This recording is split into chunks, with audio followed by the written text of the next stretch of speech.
somere amaganya ya Yeremiya igice cya 3 n'umurongo wa 7.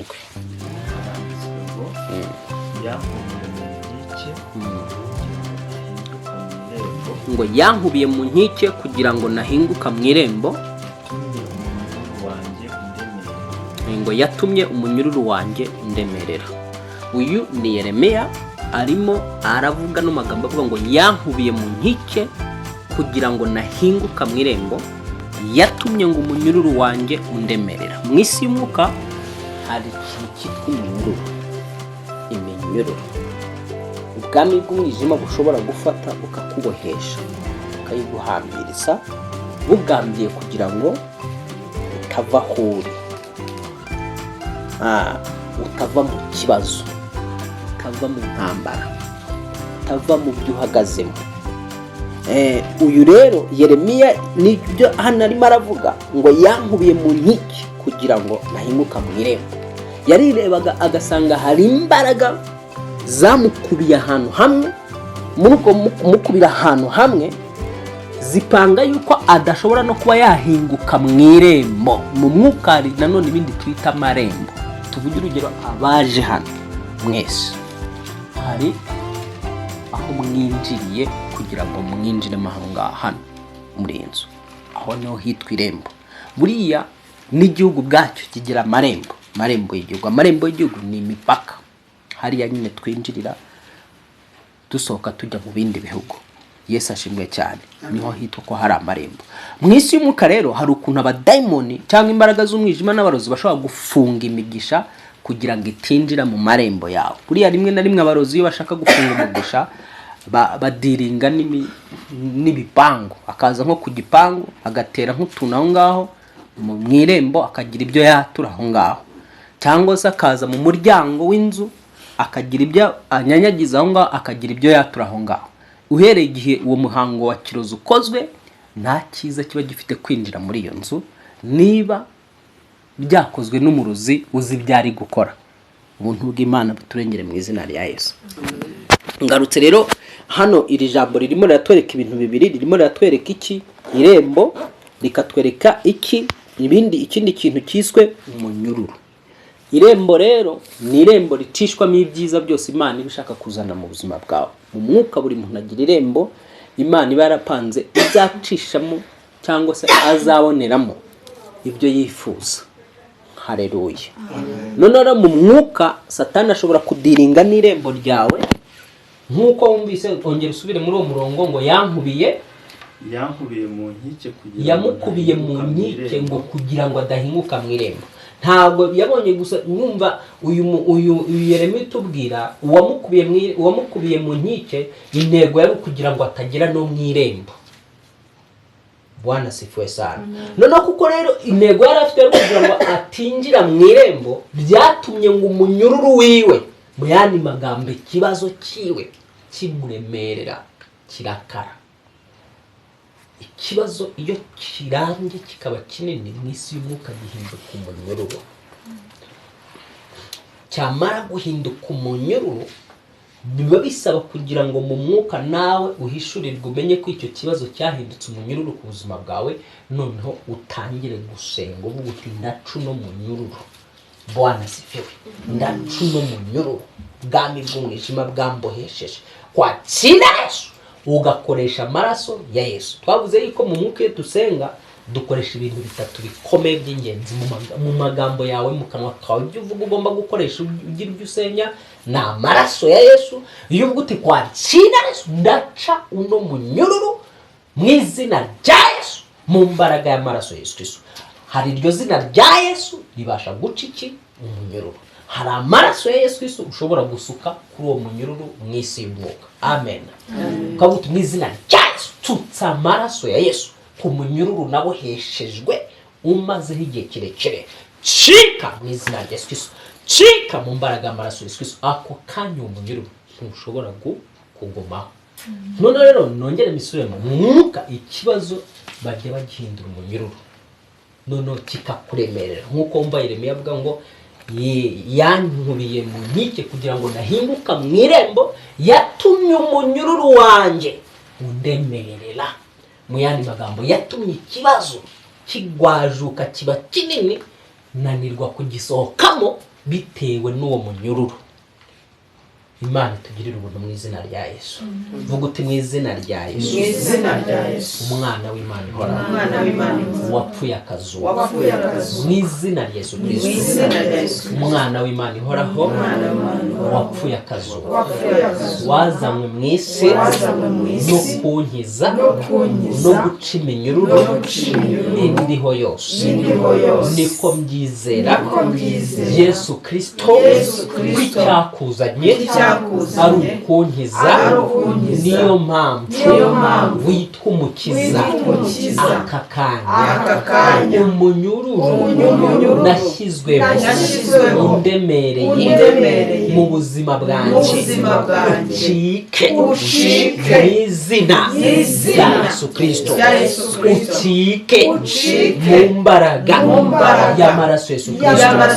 Yesu Kristo cyingoyi imazeho igihe kirekire mu izina rya Yesu wapfuye akazuka.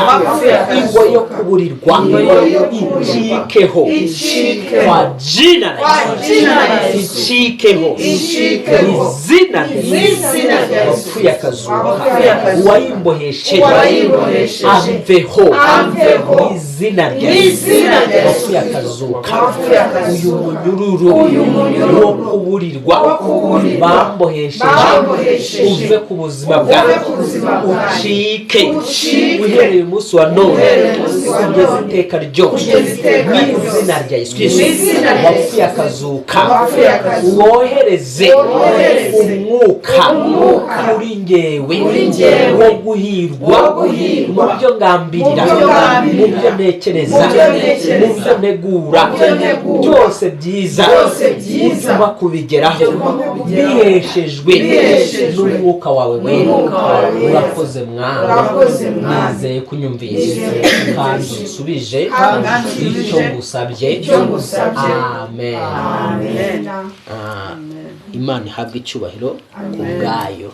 Ni Imana rero igica iminyururu ubwami bw'umwijima butubohesha. Dore turi hano mu isi, Satani arwana no kugira ngo atwicishe ibibazo bya rusange. Ateza ikibazo, yamara guteza ikibazo, cya kibazo ateje akabazi ngo nzakimufatiramo, nicyo nzamufatiramo. Ateza ikibazo akabazi ngo iki kibazo nzakimufatiramo. Vuga uti mu izina rya Yesu Kristo. Buri kibazo cyose kiri mu buzima bwanjye Satani agambirira kumfatiramo, abarozi bagambirira kumfatiramo, Uwiteka ugisenye ukivaneho mu izina rya Yesu Kristo wapfuye akazuka. Icyazanywe mu buzima bwanjye ari integuza yo kunsenyera desitine, uyu munsi ugisenye. Uwiteka rinda desitine yanjye. Uhoraho rinda desitine yanjye. Wikwemera ko abarozi na Satani bayisenya. Wikwemera ko hari ibibazo biyisenya, ari ibiriho ubu, ari n'ibyo Satani ashaka kohereza mu buzima bwanjye. Ubisenyera icyarimwe mu izina rya Yesu Kristo wapfuye akazuka. Umuntu wese ubona wambera ikibazo, wambera umutego, uwo Satani yazana mu buzima bwanjye akamunyuraho kunsenya no gusenya ejo hanjye hazaza, akamunyuraho kugira ngo arimbure ibyo waneretsemo n'ibyo wankizemo. Uwiteka uyu muntu umutisha ukubiri nanjye mu izina rya Yesu Kristo wapfuye akazuka. Amen. Mu bugome bwa Satani ni ukuvuga ngo nuko nguko azana ikibazo akabazi ngo iki kibazo mu gihe runaka nzakimufatiramo ndimbura ejo hazaza hiwe, ndimbure destination yiwe, ndimbura ubuzima bwiwe. Umuntu akaba yaza mu minsi yashize hano mama twasenganye, ariko twabanje kuzajya tuvugana yaturutse za Rwamagana, arambwira ati musaza wanjye yanyangirije umwana, ambwira process byaciyemo. Umwana yari afite imyaka nk'itatu, nawe yabyaye wenyine. Noneho aji umwana musaza waraza aramutwara, kwa kundi nyine urumva gufata umwana ukamwohereza kwa musaza wawe, nta urumva ko nta big deal, nta birenze.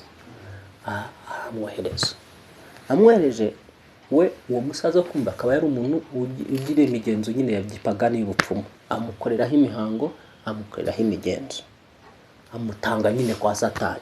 Ku buryo bwo gutanga kwa Satani ni imibicishwa mu migenzo n'imihango. Ushobora kuzana umwana wawe utabizi ko ngewe ndi umurozi nterekera ngira gute bya biryo banateguriye hariya, nabanje kubitongera no kubihereza abazimu cyangwa imyuka wenda nge nizereramo y'abakurambere n'iki, nkamugaburira. Ubwo yarigeye mugaburiye nimba utabizi, niyo mpamvu wundi gufata umwana wawe ukamujyana mu bantu batazwi ni ibintu ugomba kuzajya wirinda. Bwana sifuye sana. Kabone niyo yaba ari mwene wayo, kabone niyo mwamuvukana mu maraso, kuko ashobora kumureba akabona ejo hazaza, akabona ahejo umwana arashashagirana, iyo nyenyeri agashaka kugira ngo ayizimye ababaze wowe. Bwana sifiwe sana.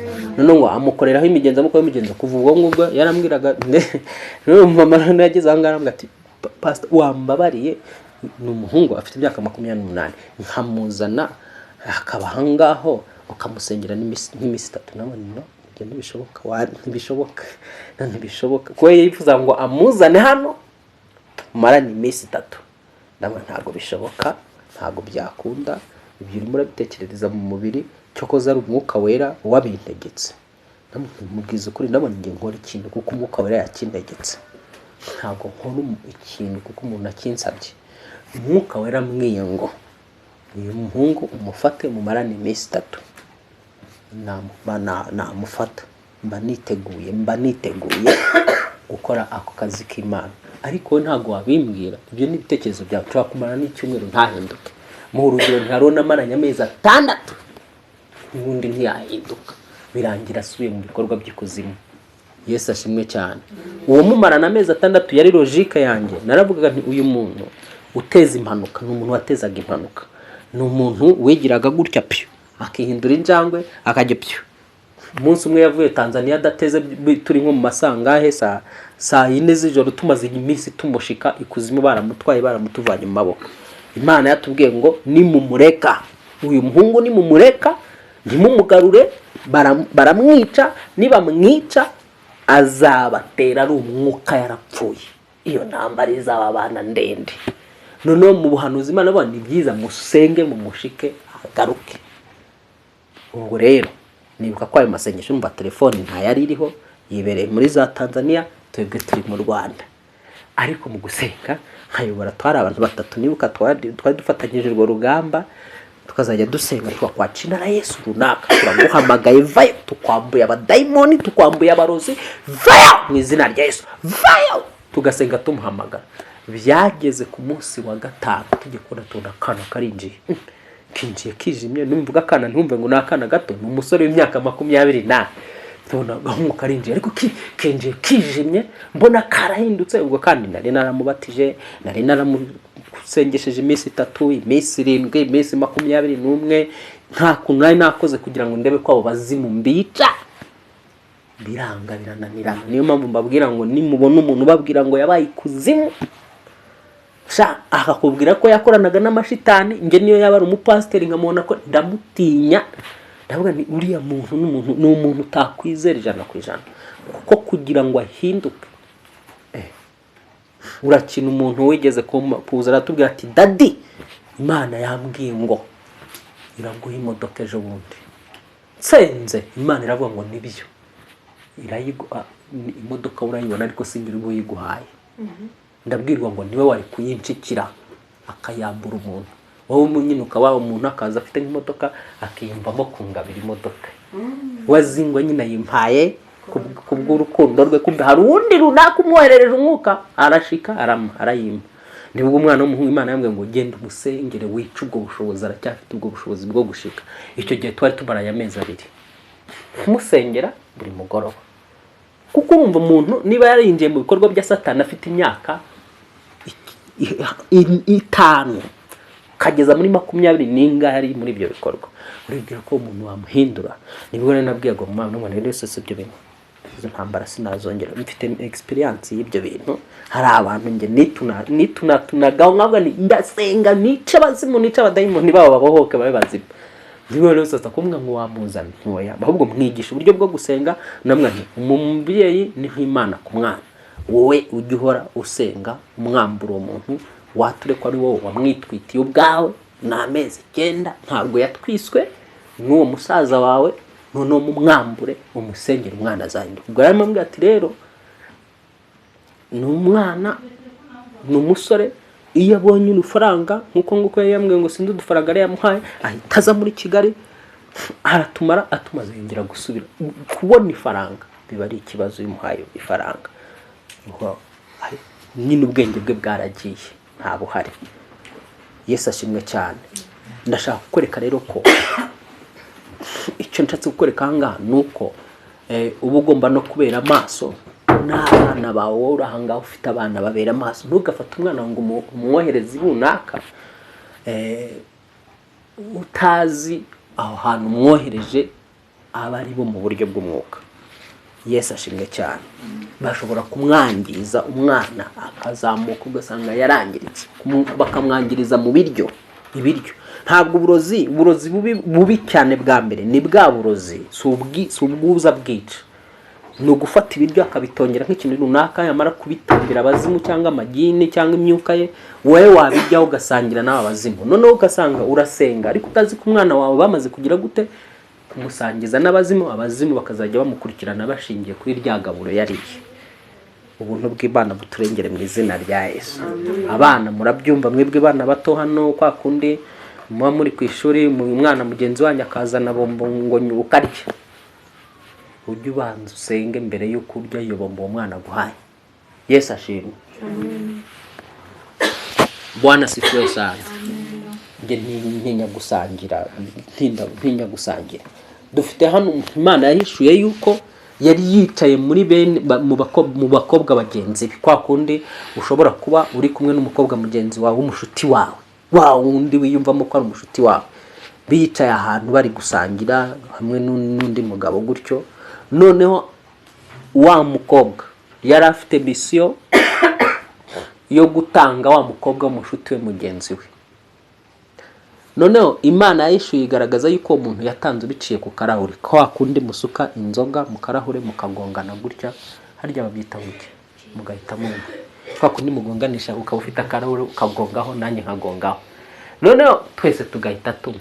Babyita ngo ubuzima bwiza hari, sibyo ra ku buzima bwacu bagongaho gutyo. None Imana ivuga yuko ako kanya director kimwera kuri ako karahure uwo mukobwa, abazimu bahise bamwinjiramo bamukonekta n'umugabo.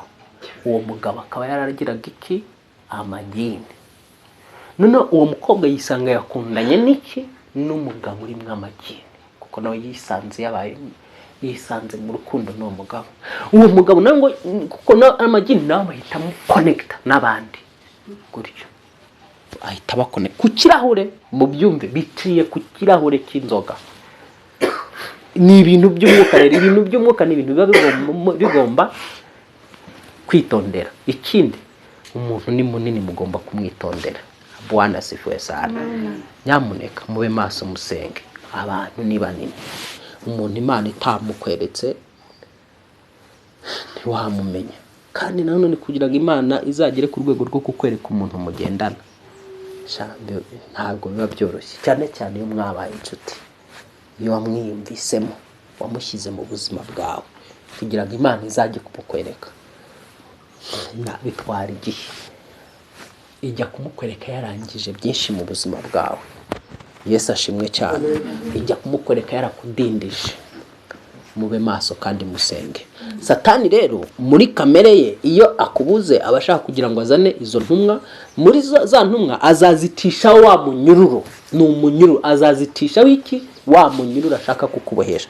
Dusomere aho ngaho twavuze muri Tito hanyuma dusenge. Wahatakaje kanongere ndebe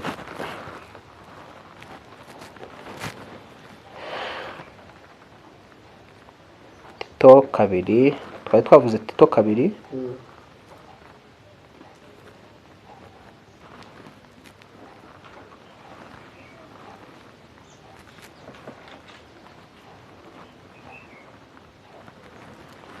Tito 2 ni ntago ari Tito, ni Timoteyo wa 2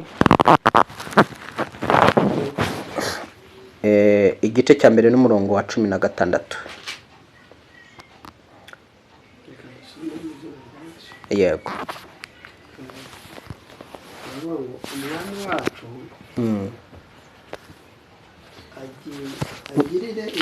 Umwami wacu agirira imbabazi abo kwa Onesiforo kuko yanduhuraga kenshi kandi ntagakorwa n'isoni z'umunyururu wanjye. Ndashatse kukwereka ko mu isi y'umwuka hari ikibazo gishobora kuza kikakwizirikaho kigahinduka umunyururu. Uyu ni Paulo hano arimo arabitubwira, aravuga ngo umwami wacu agirira imbabazi abo kwa Onesiforo kuko yanduhuraga kenshi kandi ntaragakorwa n'isoni z'umunyururu wanjye. Uyu ni Paulo umukozi w'Imana, igihe yisanze ari mu munyururu, ariko muri icyo gihe yari ari mu munyururu. Hano yavuye agaragaza yuko abo kwa Onesiforo ni abantu bamufashaga bagatuma nibura yoroherwa mu munyururu we, ntakorwe n'isoni mu bibazo yari afite, ntakorwe n'isoni. Hari ubufasha rero bangabo kwa Onesiforo bamuhaga, ariko twebwe ntitwifuza ko tubona ubufasha turi mu munyururu, ahubwo turifuza ko umunyururu ucika. Bwana sifiwe sana. Umunyururu ducikaho katuvaho, niryo sengesho ryanjye, niryo sengesho ryawe. Uyu munyururu rero ushobora kuwushyirwaho n'abantu abo bose twahoze tuvuga. Satani ashobora gutuma umuntu mu isi y'umwuka akaza akakubohesha uwo munyururu w'ikibazo kikaba ingoyi, ukabana nacyo imyaka ni myinshi, ukisanga ufite akageso cyangwa ufite ingeso runaka, ufite imico runaka. Nkuko mwibuka mu isengesho twasenze tuvuga ngo ndetse n'imico n'ingeso twandujwe n'abandi. Bwana sifiwe. Cyangwa si zindogano. Uzarebe iyo ugendana n'umuntu cyane ashobora kukwanduza imico myiza cyangwa akakwanduza imico mibi. Bwana sifiwe sana. Ashobora kukwanduza ibyiza cyangwa akakwanduza ibibi. Rero hari ikintu gishobora guhinduka umunyururu mu isi y'umwuka, akageso kagahinduka umunyururu. Uwo munyururu ukagenda nawe ukawubana nawe, amaherezo ukazisanga unanirwa kuva ku rwego rumwe ujya mu rundi bitewe n'umunyururu waboheshejwe. Tugiye rero gusenga Imana. Twasengeraga umwuka wo kuburirwa, ariko kandi nyirango hano nshaka kugaragaza ko uwo mwuka wo kuburirwa ushobora guhindurwamo n'umunyururu ugutindaho, bakaba bawukubohesha ukagutindaho ukawumara naho igihe kirekire. Ushobora kuba waraboheshejwe kuva mu buto bwawe. Tuvuge urugero nk'uwo mu muhungu, urumva ikibazo cye gihera mu myaka 3 gutyo, ariko mu myaka 28 afite kano kanya arahura n'ingaruka z'icyo gihe. Niyo mpamvu nuzishaka kurandura ikibazo ujye ushakisha, ujye mu mizi y'ikibazo aho gituruka, urebe. Hari igihe ushobora gusanga ikibazo ufite gituruka mu maraso uturukamo, cyangwa gituruka ari cyaragufasha uri mu nda ya mama wawe, cyangwa se nyuma yo kuvuka.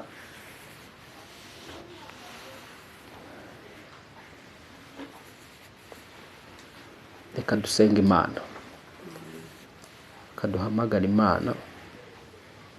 Hanyuma n'iki cyumweru cyose kiraba icyo guhangana n'iyo minyururu yose n'ibibazo byose bimeze nk'iminyururu kuri twebwe. Byahindutse iminyururu bigahinduka icyuma. hari mu mwuka rwose ikibazo kijya gihinduka umunyururu kigahinduka icyuma, ugasanga gucika ntibyoroshye kuko kiba cyarahindutse icyuma cyangwa se umunyururu. Aho biba bisaba rero kugira ngo ukoreshe amaraso ya Yesu Kristo, ukoreshe izina rya Yesu Kristo, ari byo bikiritura. Amen. Mu mwuka wo kwizera. Impamvu iri sengesho ribasha gupasinga rigatobora mu isi y'umwuka nuko riba ari isengesho ryo kwizera. Isengesho ryo kwizera ubundi ritandukanye no kwinginga. Hari ukwinginga, hari isengesho ryo kwinginga, hakaba n'isengesho ryo kwizera. Iryo kwizera niryo rikora. Winginga igihe watakaje kwizera, ntutangira gute hari reka nterete Imana nyihendahende gutyo. Ariko igihe urimo kwizera wumva ko ntacyo wishinza, uri kumwe n'Imana, koresha isengesho ryo kwizera. Na mwanditsi yanditse atubwira yuko isengesho ryo kwizera ryo rizimya imyambi Satana turasa. Semene amen. Vuga ngo rero kwizera niko konyine kubasha guca iyi minyururu biciye mu isengesho. Vuga uti Data wa twese, Muremyi wanjye, Mukiza wanjye, Mana yanjye iri hejuru y'ibyitwa Imana byose hano mu isi. Ibisengwa ni byinshi, ibyambazwa ni byinshi, ariko muri ibyo byose uri hejuru yabyo. Nta na kimwe gifite imbaraga nk'izo ufite, Uwiteka. Satani n'abambari be n'abakozi be bose nta mbaraga bafite zo kugutangira no kukubuza gukora ku buzima bwanjye. Nkisobanukirwa ko mu mwuka bafata ikibazo bakagihindura umunyururu ku buzima bw'umuntu, gucika kwacyo bikaba ikibazo ku mwana w'umuntu. Aya masaha ndi imbere yawe, nizera yuko kuri wowe nta kibazo cyananirana, nta kibazo kidafite igisubizo cyacyo. Uyu munsi ibyambohesheje umunyururu w'ibibazo bincikeho. Ibisubizo by'ibibazo nari mfite, Uwiteka ubimpe kubw'imbabazi zawe, kubw'ubuntu bwawe. Ijambo ryawe riravuga ngo ngutabaze, uzantabara, uzanyereka ibikomeye ntabasha kumenya. Ijambo ryawe rivuga yuko ari wowe ugira icyo ukora, warangiza ukagikomeza. Uwiteka iyo ukinguye ntawukinga, niyo wakinguye ntawukinga aka kanya. Uwiteka iminyururu y'ubukene, yo kuburirwa, y'inyatsi, y'icyangiro, igisuzuguriro, ibyaha icike. Iyo mboheshwa mu buryo bw'ibitotsi nsinziriye, iyo bambohesha ndyamye, iyo bambohesha mu buryo bw'umwuka icike mu izina rya Yesu Kristo, Umwana w'Imana ihoraho. Uwiteka fungura imigisha y'ubuzima bwanjye, fungura inyenyeri yanjye bafunze mu izina rya Yesu Kristo wapfuye akazuka.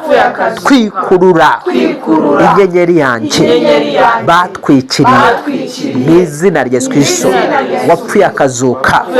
Uwiteka fungura intambwe zanjye bazingiye hamwe uhereye umunsi wa none. Intambwe zanjye zihute mve ku rwego njya ku rundi mu izina rya Yesu wapfuye akazuka.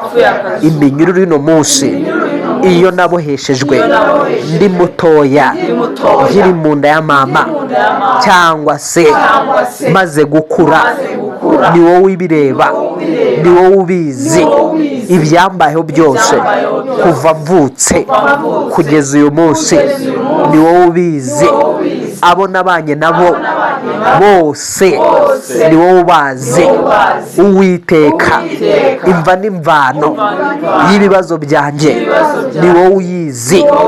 Njyewe nk'umwana w'umuntu hari ibyo nabonye birangwirira, hari ibibazo byangwiririye ntamenye inkomoko yabyo, ariko uyu munsi utsenye urimbure buri nkomoko y'ikibazo cyose cyari kiri mu buzima bwanjye.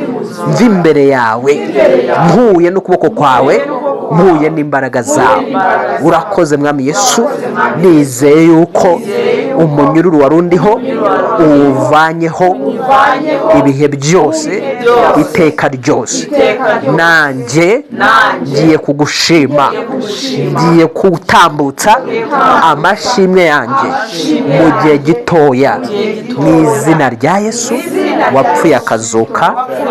Amen. Fata umwanya nguhe nk'iminota 5 wisengere ku giti cyawe, duhite dusoza.